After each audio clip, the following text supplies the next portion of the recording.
Meu filho está mordendo. E agora?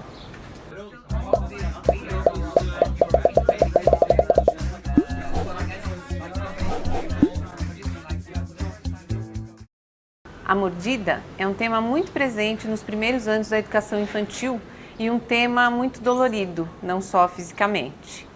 Toda a escola de educação infantil teve que dar a notícia aos pais que o filho deles foi mordido, e este é um momento bastante tenso na relação entre a escola e a família. Parece que a dor da mordida é sentida na pele dos pais, quando eles ouvem a educadora contar o ocorrido, e isso mobiliza muito as emoções dos pais, que naquele momento ficam com a ideia de que o filho ficou desprotegido na escola. Um pensamento muito comum dos pais e até mesmo de educadores é que a mordida é um sinal de agressividade. Já ouvi muitas pessoas dizendo que a criança é agressiva ou está num período agressivo, por isso ela morde. A ligação da mordida à ideia de agressividade é um equívoco sério e que generaliza e simplifica demais uma questão que é mais ampla e composta por diversos fatores e não pode ser restrita a um significado negativo, o da agressividade. Eu não vou me aprofundar em questões relacionadas a desenvolvimento psíquico, suas fases, me alongando a falar de fase oral ou coisas do tipo, que também são muito comuns quando se fala de mordida. Mas eu quero falar de alguns aspectos que são pertinentes à infância e ao início da vida e das relações entre as crianças que podem ajudar a compreender o lugar da mordida na vida delas.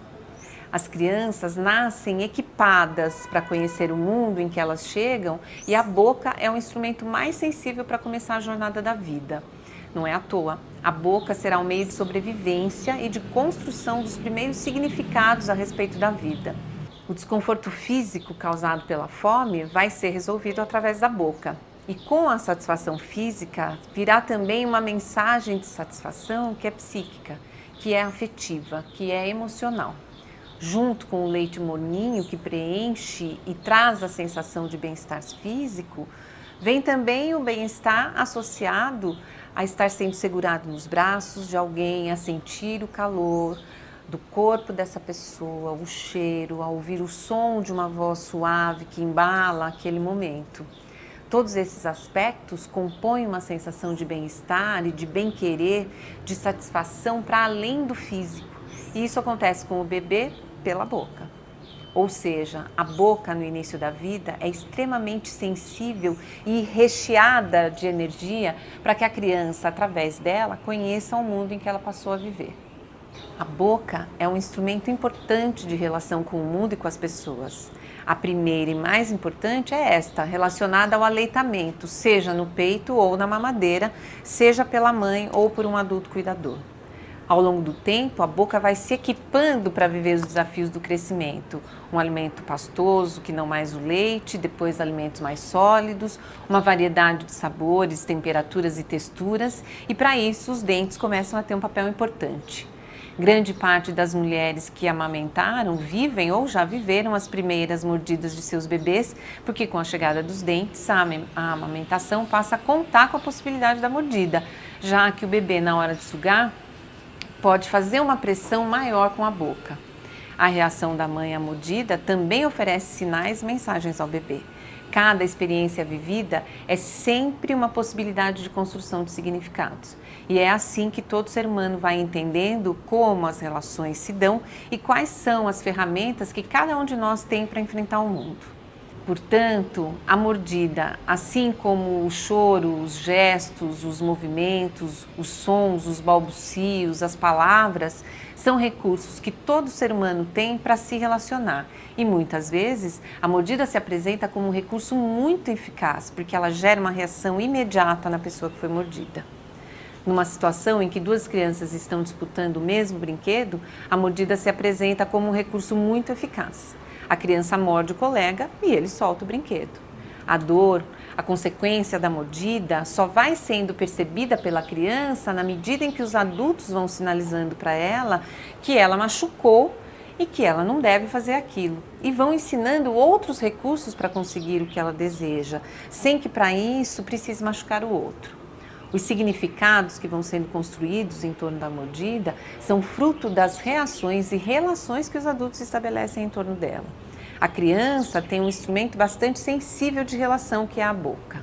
O uso que ela faz inicialmente é por impulso. Ao longo do tempo, o uso e suas consequências são aprendizagens sociais. O que não podemos desconsiderar é que no começo da vida as relações com o mundo e as aprendizagens são predominantemente sensoriais. A criança pensa e aprende com o corpo inteiro. Ela pensa com as mãos, com os braços, com os gestos, com todos os movimentos do corpo.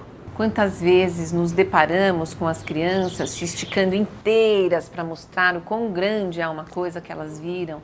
Portanto, todo o nosso corpo será parte da nossa relação com as pessoas, com os objetos e com os ambientes em que nós vivemos. A mordida é parte de tudo isso. Isso não significa que os adultos não devem fazer nenhuma intervenção diante da mordida.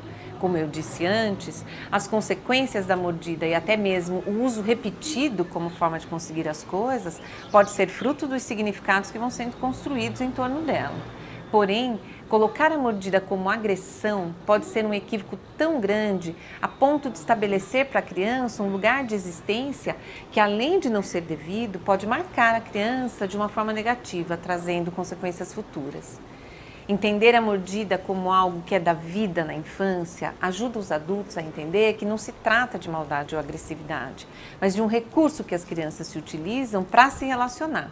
E cabe a nós, adultos, ensiná-las a construir outros recursos que não este, ou seja, cabe aos adultos assumir a responsabilidade pelos processos de aprendizagem da criança. A escola tem um papel importantíssimo nesse processo, já que é nela que acontecem grande parte das mordidas, uma vez que é um local de importante convívio social para as crianças. A escola precisa preservar as crianças dos significados negativos atribuídos à mordida. Quando elas ainda são pequenas e quase não falam, por isso não contam aos pais quem foi que mordeu, cabe à escola preservar a identidade da criança que cometeu a mordida, para que os pais não caiam na tentação de tirar satisfação diretamente com a criança. Pode parecer absurdo dizer isso, mas acontece. Quando a criança que foi mordida consegue contar aos pais o que aconteceu e, portanto, revela o nome de quem mordeu, a escola tem um papel importante de mediação de conflitos e construção de um espaço de reflexão junto às famílias para que não se estabeleçam rótulos para as crianças com teor negativo. Outro aspecto importante é assumir responsabilidades. Já vi muitas escolas chamarem as famílias para entender o motivo das mordidas, atribuindo a causa a algo que pode estar acontecendo em casa. Mordidas na escola são responsabilidade da escola. Mordidas em casa são responsabilidade de casa. Pais e escola podem e devem trabalhar juntos para construírem caminhos compartilhados que encaminhem as crianças a aprenderem novos recursos de relação que não a mordida. Mas neste caso, o que pais e escolas compartilham são a responsabilidade de ensinar e reflexões que os auxiliam na condução das situações de mordida com as crianças.